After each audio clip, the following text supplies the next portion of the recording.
Hey there, Mike. We're back.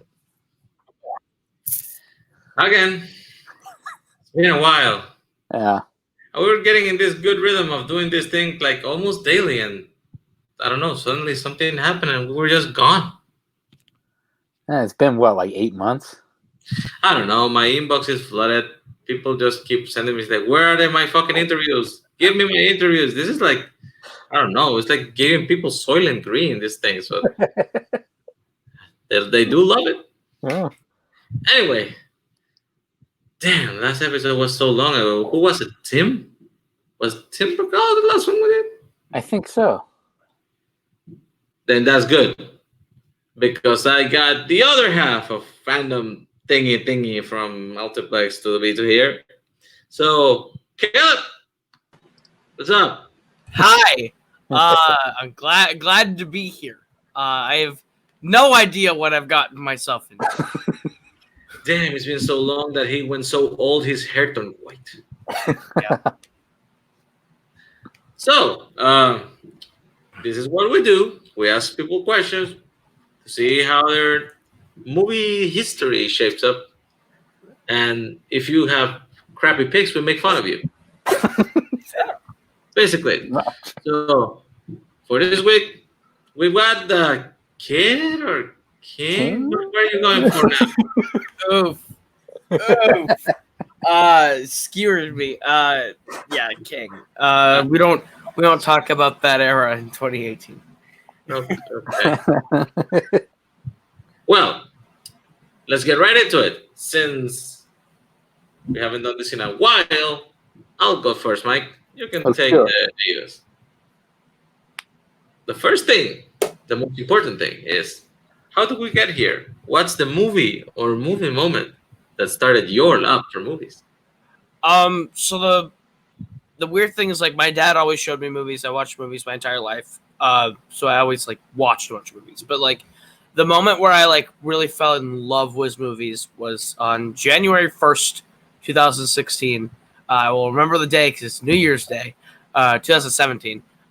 Because La La Land came to my movie theater, and I went to go see it because I was like, oh yeah, that sounds cool. Musical with Ryan Gosling and Emma Stone. Those are people that I generally enjoy, and I was blown away.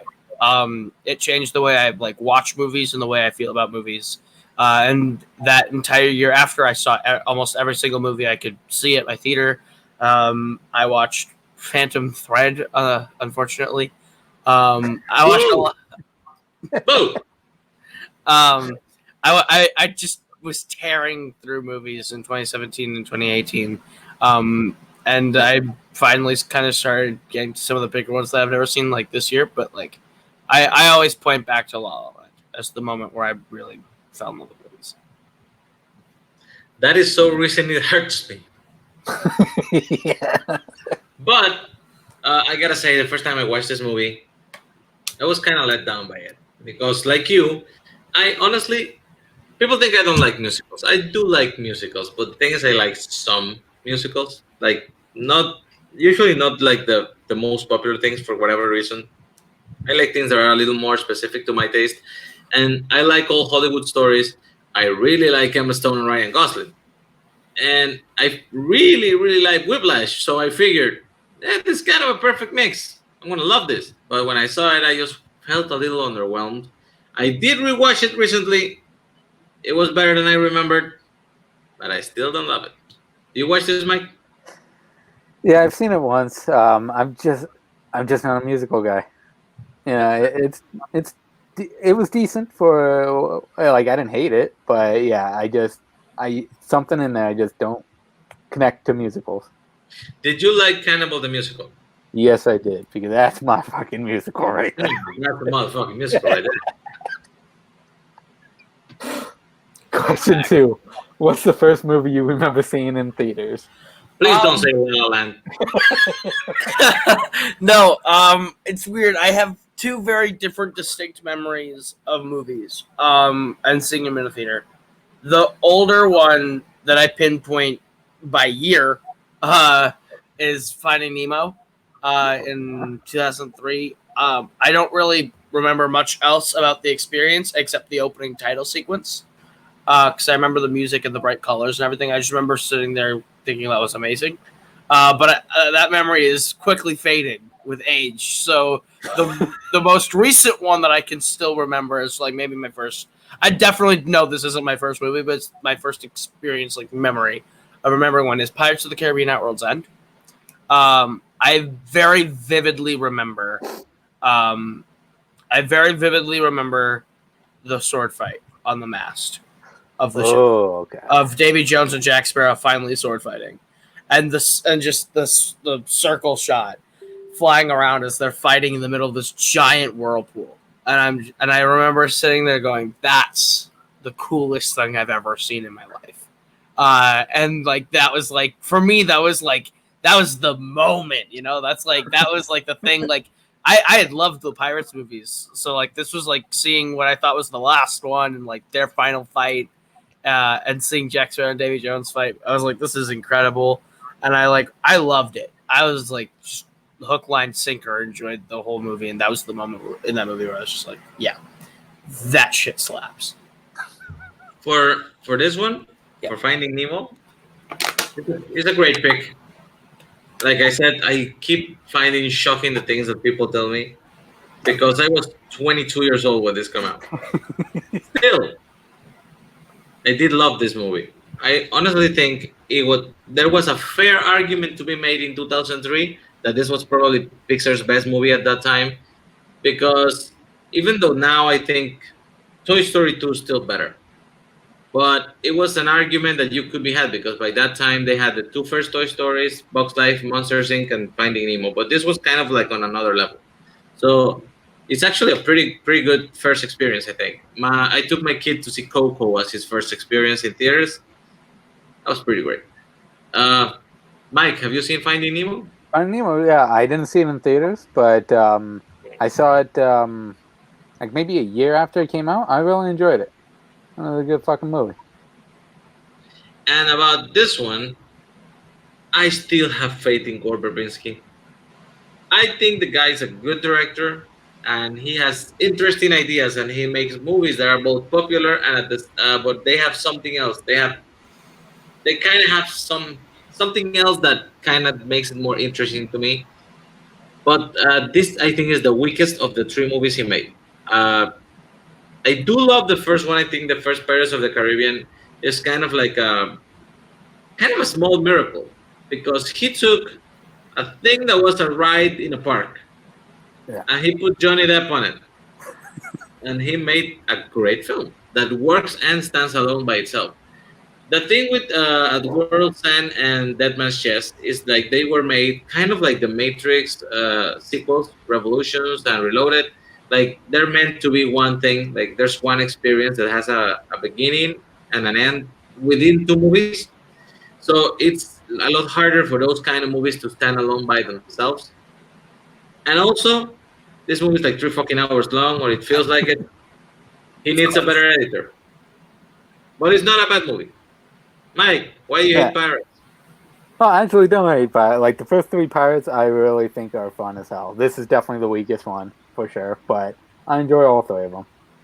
All three of them are rocking time. So Caleb, why do you like Salazar better than Blackbeard? My whole thing with the On Stranger Tides Dead Man's Chest debacle is I think Dead Man's Chest is closer to the spirit of the original three than On Stranger Tides. I think On Stranger Tides diverts so far off the beaten path of what they were because they needed to be something different, and it doesn't hit because they don't. The reason why they put Jack front and center. He's the lead of the movie for the first real time. Because the other three, it's always like he balances it with Jack. It's Jack, Will, and Elizabeth. Yeah. And those three kind of are all the leads of those films. So now without them, he has to carry the entire movie, and it doesn't work. Whereas when you get to 5, they give him the next generation of Will and Elizabeth. They give him Henry, but they also give him Karina, I think is her name, who ends up being Barbossa's daughter, which that was a wild twist. But they give us the next generation of Pirates characters that are also solid leads that are able to balance off of them and give us that energy again. My problem with 5 is that it's oddly enough too short.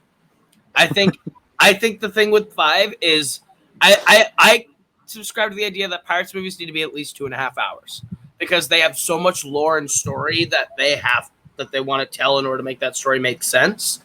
And there's things in there that you can tell they cut for time.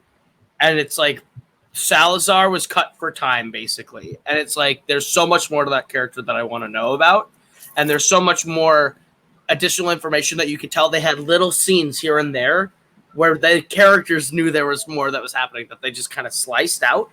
And I think that if they had left it in, and I know it'd be 2.5 hours, but I think it would have been a better movie. But yeah. I think actually the one thing I will give you, because I do prefer Stranger Tides over 5, because I just don't, I don't know, doesn't work at all for me. I mean, it's kind of like Transformers 5. Like I haven't even been able to finish that movie, even though the others are crap. At least I watch them, but I don't know. There's something that just doesn't gel with me. But 4 does feel the smaller of the 5, like the scale, everything feels like they were doing it on a budget or something, because everything is more like closed down, locked down or something.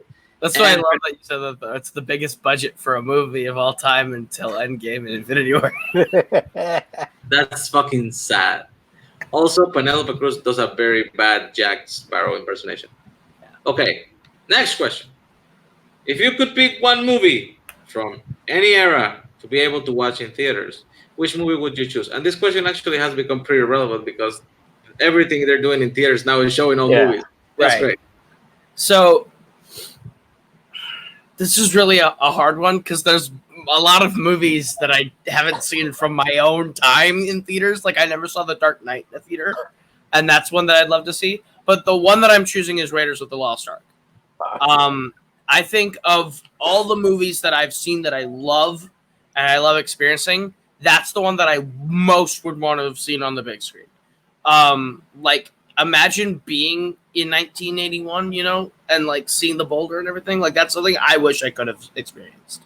I think that'd have been a lot of fun. That's a movie that's like a whirlwind of like you're like from scene 1 and just the silhouette and the music, you're like hooked. You're in. You're on this sprawling adventure treasure hunt with this charismatic lead. It's like I love Raiders of the Lost Ark, and I would have loved to have seen it on a giant screen to see the boulder, to see snakes. Why'd it have to be snakes?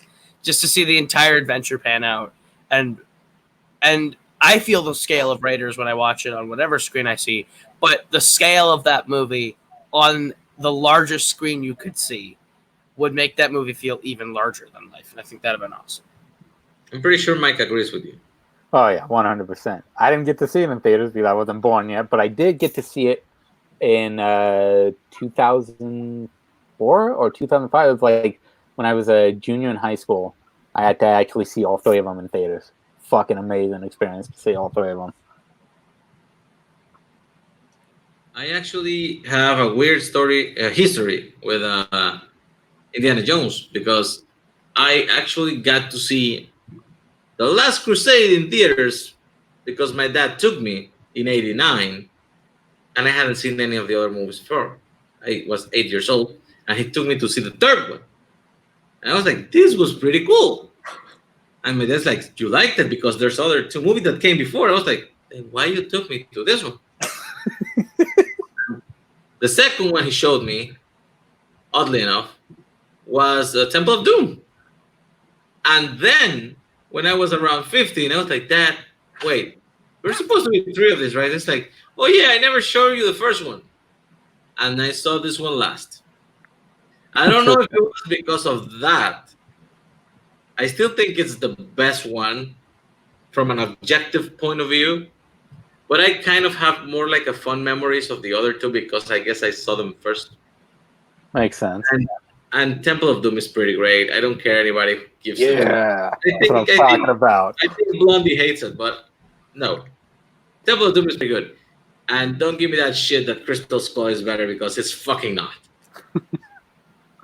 It's just not. It is. I'm sorry. It is. I did see Crystal Skull in the theater. So the opening sequence of that was great. Sadly. I think sadly we all did. Yeah. I will say though I think the opening sequence with the Area 51 The there was first is sequence really is cool. awesome. Yeah, the first sequence is awesome in that. Other than that, yeah. Everything after that, it's hit or miss for me. Question 4: did you get to experience physical movie rentals, VHS or DVD? I did. I experienced Ugh. physical DVD rentals. Was the last sort of gasp for me between like 2000 and basically my entire growing up until I was about 12. I think 12 was in like 2012 was when our town started like gutting them and removing them and stores were closing. Like we still have like Redbox and stuff around, but there's no reason for me to go to a Redbox when I have it on my phone, you know? Yeah. What is Redbox? We don't have that. It's like a machine that they have in front of like grocery stores and gas stations and stuff. They can go up and you can rent a movie straight out of it for like like $2, $3. Like a vending machine. Yeah. But exactly. It's like vending exactly machine that you rent movies from. But you can get like movies that are like brand new, still in theater. Some of them still have movies that are like still in theaters. But how many movies can a vending machine have? Like 25, 30? A lot. Oh no, it could have a lot because they put it in like little sleeve cases, like so they can fit. Yeah, so they can fit a shitload in there. Yeah, there's like 70. There's like 75 titles in there, Yeah. and then there's like copies on copies of that one. So. And how do you return them? You walk up and you stick it in the little thing, and it sucks it in. And it says, "Have a nice day." And it has to be the same machine you rent it for. No. It's a weird concept, but I kind of crazy concept. I kind of like it. It's interesting that didn't ruin video stores, but streaming did. Because I would figure if you can get little vending machines with the DVDs and put them everywhere and don't have to pay the guy to like greet the customers or put them in the thing, and you just fucking trust that people are gonna return the DVD.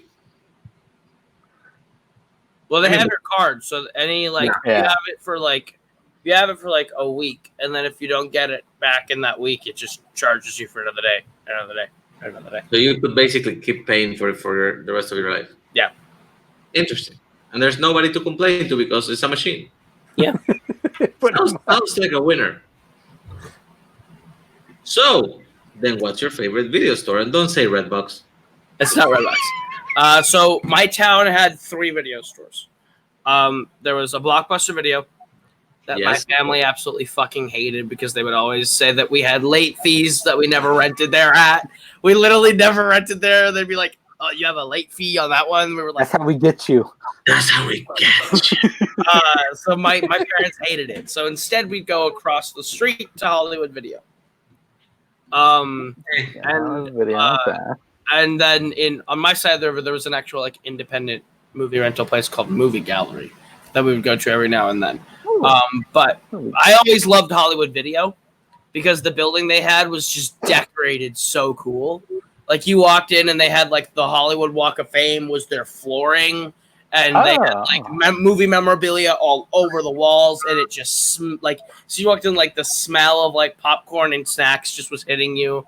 So like I remember going in and like I would always run and pick like 3 things that I wanted to rent and then show them. My mom would be like, "You can pick one." And I was like, had to fight internally with, do I want to watch Batman Forever for the 8th time, or do I want to watch this new thing that I've never seen?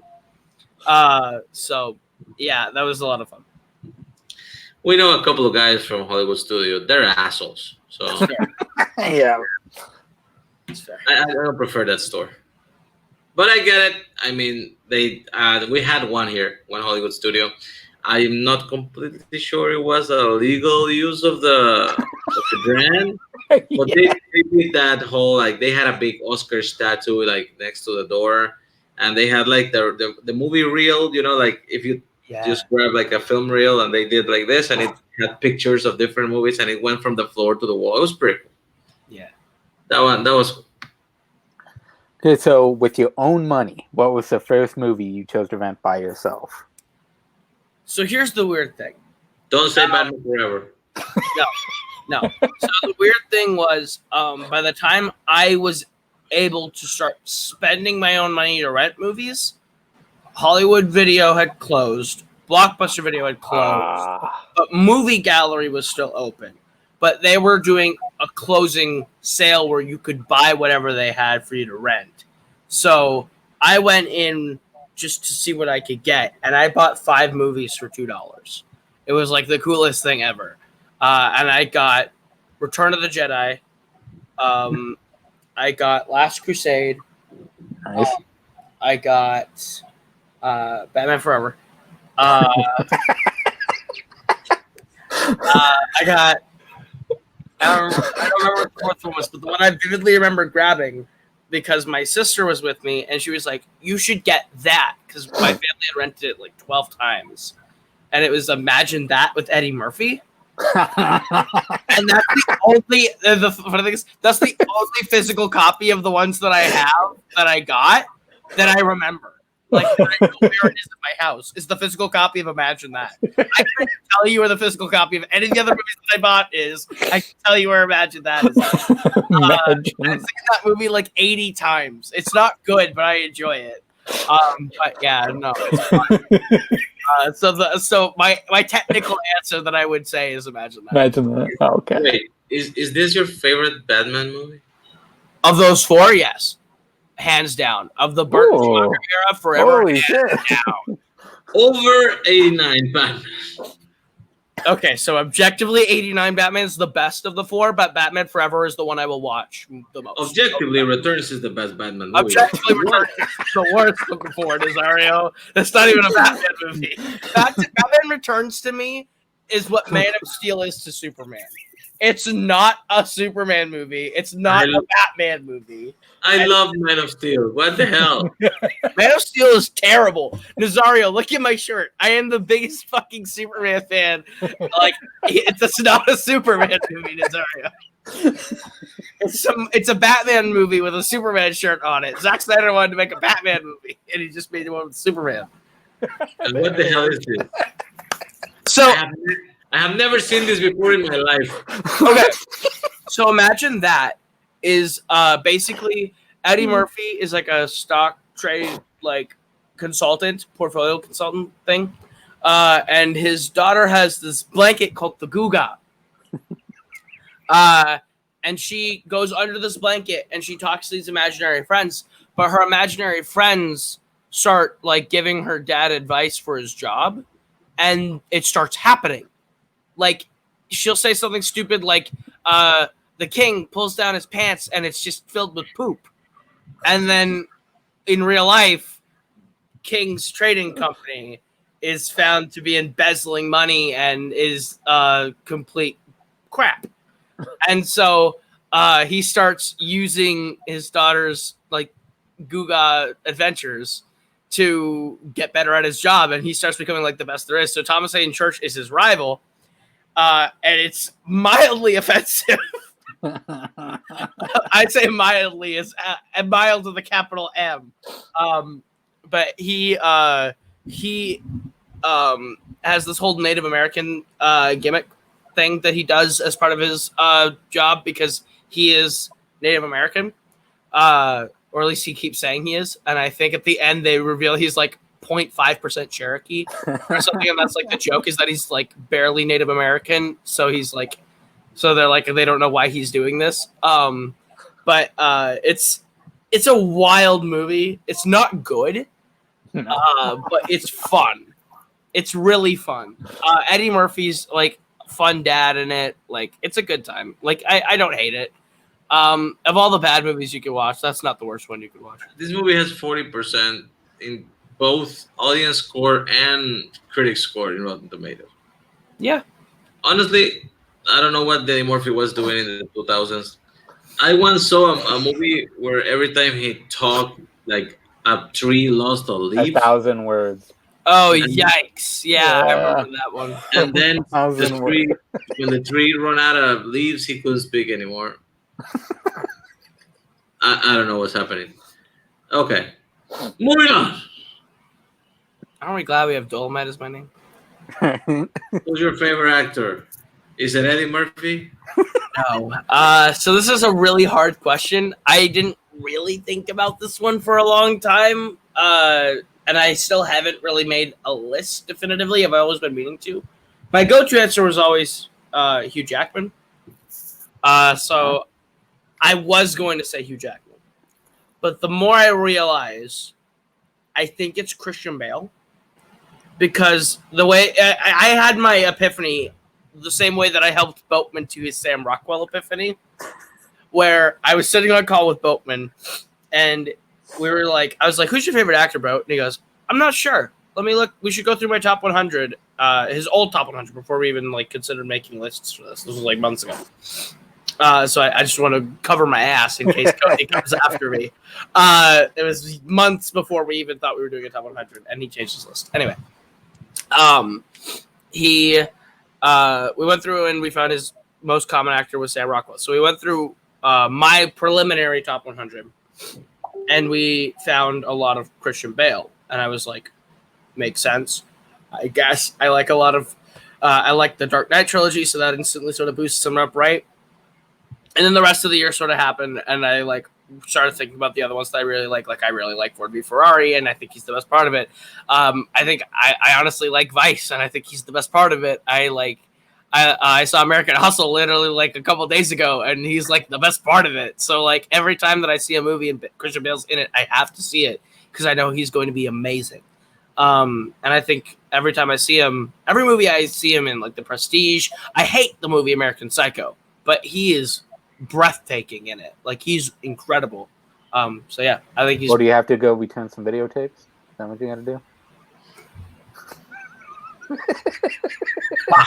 So I'm on an American Psycho fanboy call. It's a So first, Hugh Jackman.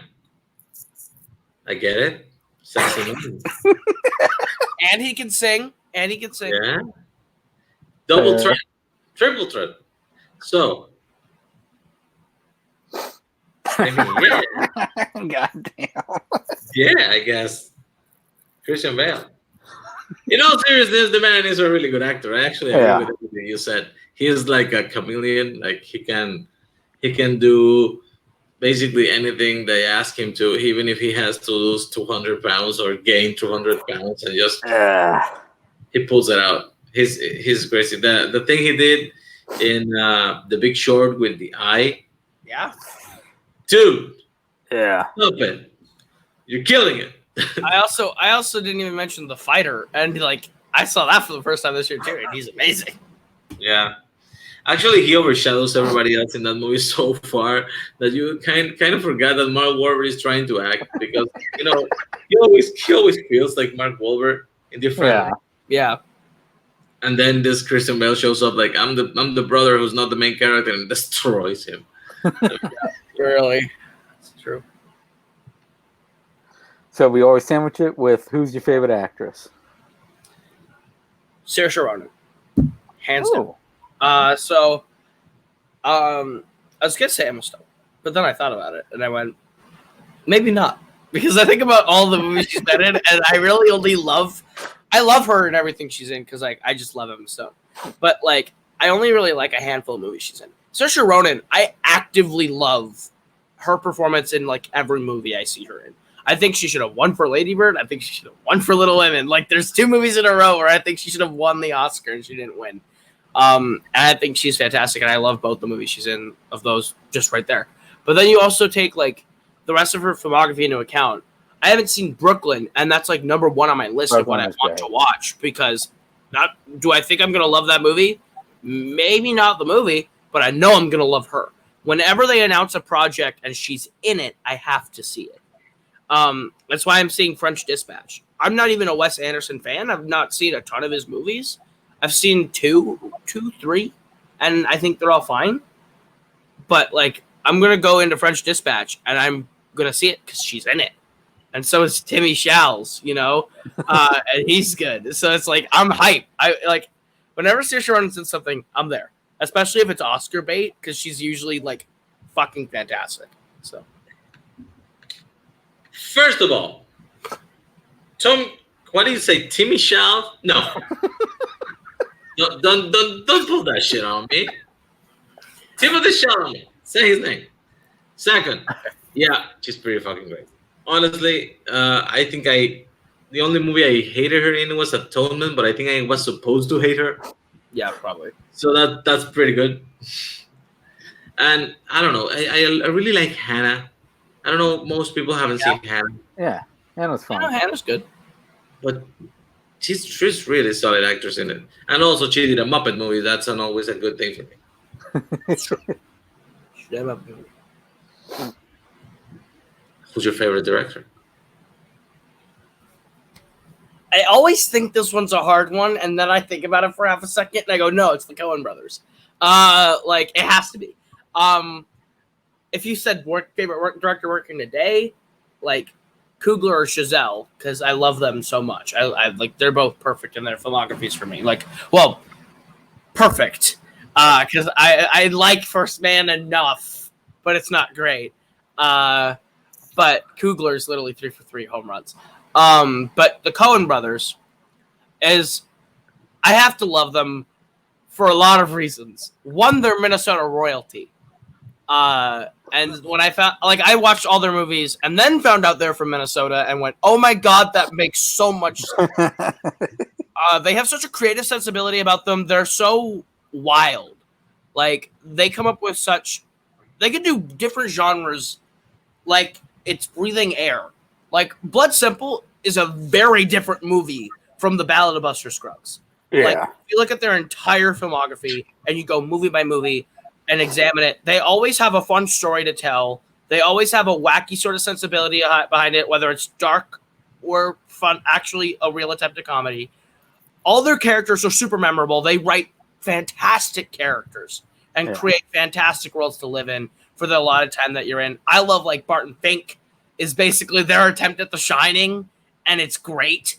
And then they have that run of Fargo, Big Lebowski, Oh Brother or Art Thou. That's 3 great ones in a row. The Man Who Wasn't There. Man Who Wasn't There is like the coda to it also. And then, you know, you have the 2 in the middle there that we don't talk about, Intolerable Cruelty and Lady Killers. But then you get No Country. And when you hit No Country, you almost forget it's the Coen brothers behind the camera until you really examine not the characters, because those aren't their characters, they're borrowing. That's not really their world, they're borrowing. But when you look at them from a filmmaker's perspective, the way they shoot, most people shoot over the shoulder, so you feel like you're outside the conversation. They pioneer shooting inside the shoulder, so you feel like you are in the conversation. And like little techniques like that they employ throughout the entire movie. You know it's them. It's like their filmmaking fingerprints are all over it. And then after No Country, once they won their Oscar, I think they go on this really fun tear of just movies they've always wanted to make. They make Burn After Reading, which is so much fun. yes. A Serious Man, which is them going, fuck it, let's make the most Coen Brother movie we can make. They take a shot at True Grit, and I think they outdo the old True Grit. It is better than the original True Grit. Yeah. I love that movie. And then they hit a stride of just writing shit, which is fair. I don't think they should just write shit. They need to direct the shit that they write. I don't think once Bridge of Spies worked that great. I think it's a good movie, but it's kind of boring. It's rough when they write something and they don't direct. Like Suburbicon, Clooney kind of mimics them, but it isn't them. But then they hit Hail Caesar and Inside Llewyn Davis, and I really like those. Like I really liked Hail Caesar, and Hail Caesar's amazing. And like a lot of people I know are like, oh, that movie's just a love letter to Hollywood. It's just whatever. It sucks. And it's like I get it, because the first time I watched it, I was really underwhelmed.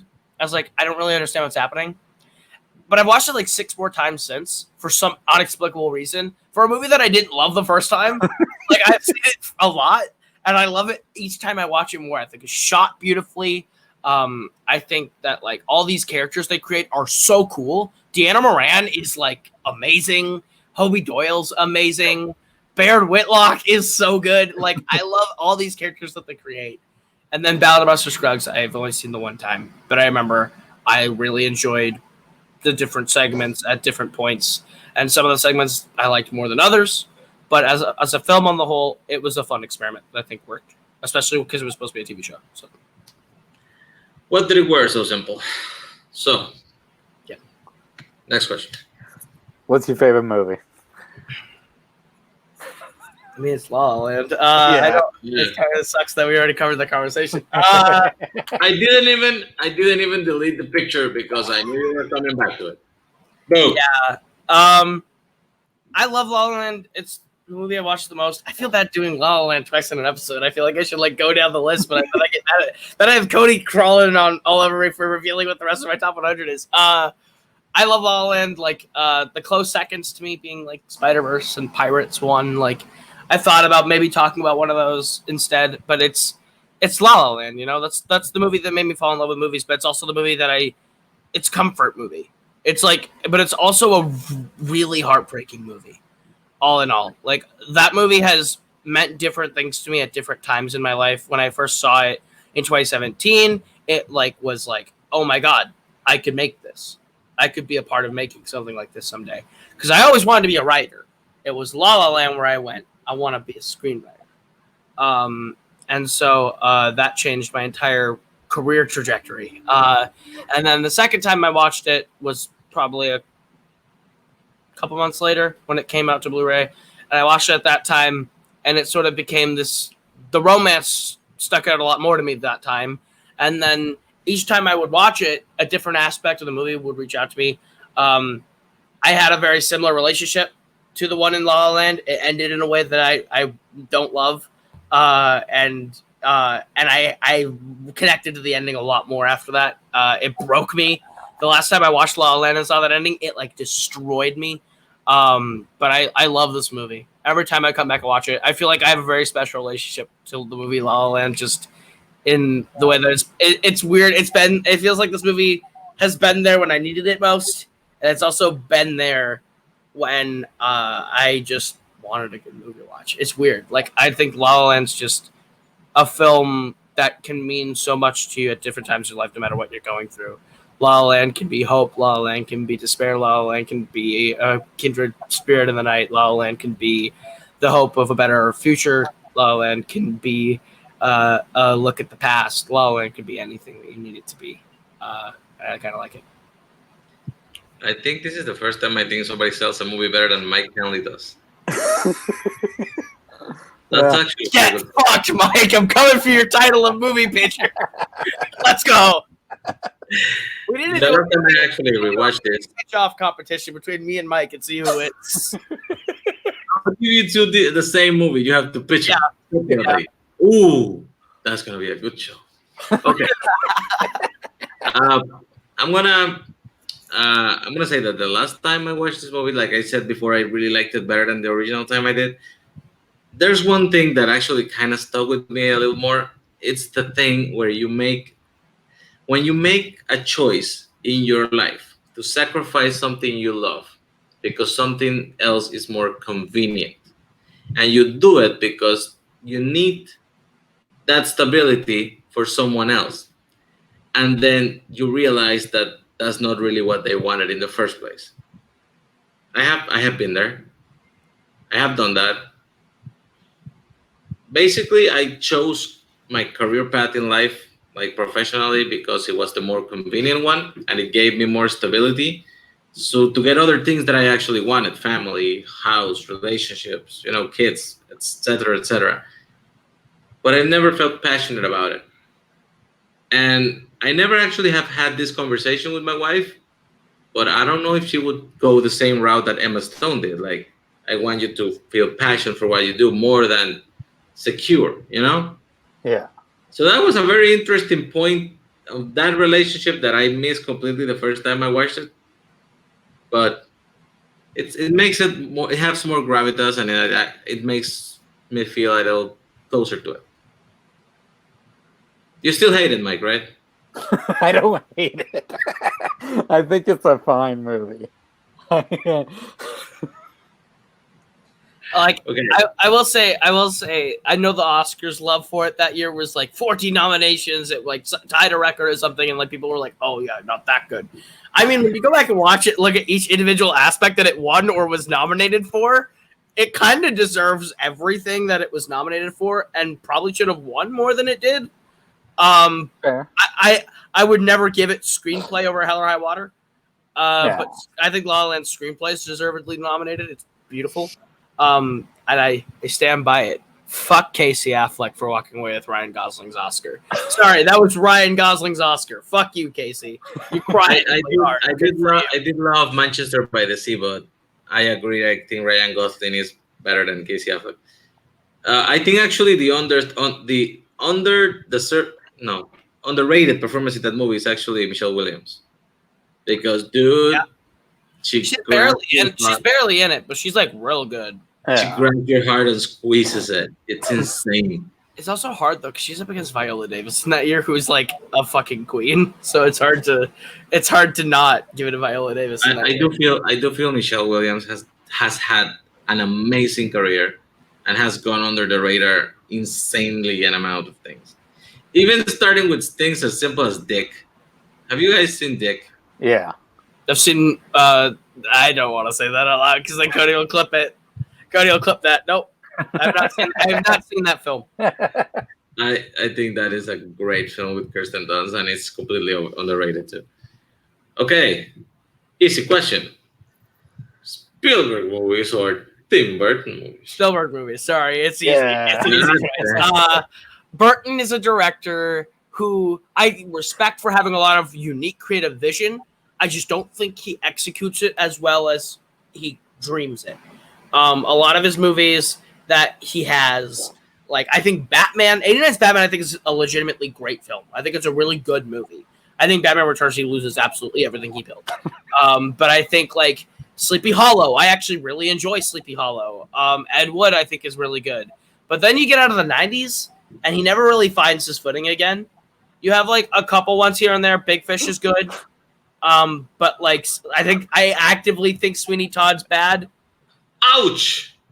I love Sweeney Todd. I think Johnny Depp can't sing for shit. And you asked him to carry the leading role, and for some reason, the Oscars had a weird year where they just said, "Oh, we're giving up the award for worst actor. Here's a nomination, Depp." But like, I thought that was Jack Sparrow. Oh, sorry, Jack Sparrow's legitimately fantastic. It's the hallmark of his career. Anyway, but Spielberg has never had a bad miss for me. Is The Terminal great? Fuck no. But I would. Is 1941 great? What? Is 1941 great? I've never seen it. The BFG. Pretty great fucking The movie. BFG is not great. But I will say, those two Spielberg movies, for as rough as they are, have at least better direction and are executed to the vision that they were supposed to be well. I don't like the vision of those movies, but I think they're executed well. The way that I think The Post is executed well, but it's nowhere near the 10 best movies of 2017. And like, I think when Spielberg hits, he's hitting homers that are going 40 blocks away from the stadium. Like Raiders of the Lost Ark, Jaws, The Last Crusade, Jurassic Park.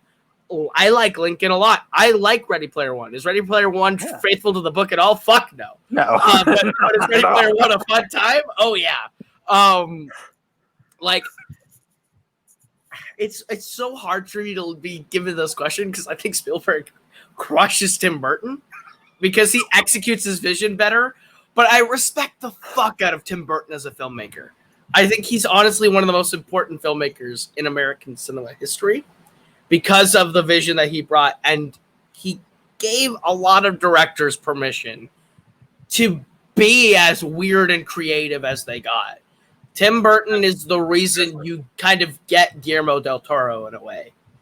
And so I have to give Tim Burton that respect. I think he's a great dreamer and a great ideas guy. But if I ever had to get someone to execute a vision as a director, I got to give it to Steven Spielberg. I think Mike put this question in here to hurt me. Is it actually everyone you've had since Spielberg number two? Yeah. That's disappointing. I'm sorry. I mean, I hold on hope. Somebody will give me a one, but I'll interview my fucking self, maybe. That's gonna take a lot of editing, but I'd watch it. Yeah. Okay. Okay, another great question to ask. Kurt Russell, yes or no? Fucking always. It's Kurt Russell. Yeah. Like you look at Kurt Russell, that man oozes charisma that you wish you had. Like for me, the age that I was when I was exposed to Kurt Russell, he was like the dad character now, and he was always like the coolest fucking dad you could ever have. Like Sky High, he's awesome. He's basically being Superman, and he's awesome. But then like when I started kind of like as I was growing up, he was always playing the dad. So once I had become like a teenager, he wasn't really playing the dad anymore. He was going out being grizzled, fantastically mustached badass in Bone Tomahawk, or the fucking standout bounty hunter that he is in The Hateful Eight. He's magnificent. Or he's Randy, the goddamn narrator of Once Upon a Time in Hollywood. Like he shows up and he shows up and he like kind of crushes everything that he does. I love watching Kurt Russell. I personally think he's one of the best villains in the MCU as Ego in Guardians of the Galaxy Volume 2. Yeah. I don't really love that movie as much as I used to, but goddamn, is Ego great. And that's because Kurt Russell is so likable, so sympathetic, and you want to love him because you've been trained to love him for 30 years because he's Kurt fucking Russell. And so when he plays the villain, and halfway through the movie, he's like, I had to put the tumor in red. Chris Pratt's like, the fuck did you just say to me? It's like, oh my God, Kurt Russell is a sociopath. And you're like, this is something I've never seen before. What the fuck? At least to me growing up, I was like, what the fuck? So, I mean, I don't think he's technically a sociopath since he's an eternal being planet and basically he's experimenting on what he considers to be ants. He's evil. He's evil. I'm not saying he's not. I'm just saying like, maybe I'll try. I mean, he's like, I'm gonna shrink down and fuck this ant, and then I'm gonna kill him. Let's see what happens. Also, I mean, yeah. Also, you ranted for a bit there and didn't even mention Snake fucking Plissken. Shame. You're right. That's my bad. Bruce Campbell. Yes, no, or groovy. Groovy. Yeah. I've never had much experience in the world of Bruce Campbell, so I haven't like seen him as Ash really ever. So that's like that's him, like Hall of Fame. Bruce Campbell is Ash, and I've never seen that, but I've seen Bruce Campbell in almost every childhood movie I've ever seen growing up. He just shows up in all three Raimi Spider-Mans. He just is there. In goddamn Cars 2. This dude is there for no reason. And it's just like, who is this guy? You know, I was always like, who are you? Why are you here? I'm not mad that you're here because you're cool. You're oozing some weird charisma. Even when talking in a, like, I don't even know what accent he's trying to do in Cars 2, but he's like, what's up? He's groovy. I don't have any issues with Bruce Campbell. I have actually thinking of we should go back and ask Cody if he wants to change his vote because we didn't add the groovy until the second episode. So Matt helped us change. Yeah, that's actually a Matt Queller suggestion that actually we implemented pretty quickly because we're fucking morons because we didn't think about that first. And to close out today's show, the one that we had the most surprising results when we asked it. Oh. So it's a pretty good question. Recommend 2 movies people wouldn't expect from you. This is the hard part because it's Batman Forever. It's finding the ones that people wouldn't expect from me. I had 2 written down. I was like, these are the 2 I'm going to do, and I'm trying to remember what they were. I don't know if anyone would expect that from me. We're gonna go with Her. Oh. That is a movie that I don't think a lot of people think is a Koho movie, but I just saw it for the first time this year, and god damn it, is that movie amazing. Joaquin Phoenix's best performance is Her. So stand by it. I can't believe he wasn't even nominated, which is fucking insane, considering the year before he had done The Master, which was great, and then he doesn't get nominated again until he wins for Joker, which sure, is he great? Yeah. But Her, he's doing something totally different. How the Oscars didn't recognize Scarlett Johansson is insane. She is by far the best supporting actress performance of 2013. It's a brilliantly written movie. It's a brilliantly directed movie that didn't get enough attention or love because it got stigmatized the way that Shape of Water or Brokeback Mountain did. Where it's the this movie. It's the fish fucking movie. It's the movie where the guy fucks his computer. Like, it's literally, it gets stigmatized for something that's a tiny piece of the movie. And I think this movie has a lot more to say about relationships in the 21st century. Relationships in the 21st century that I think is amazing.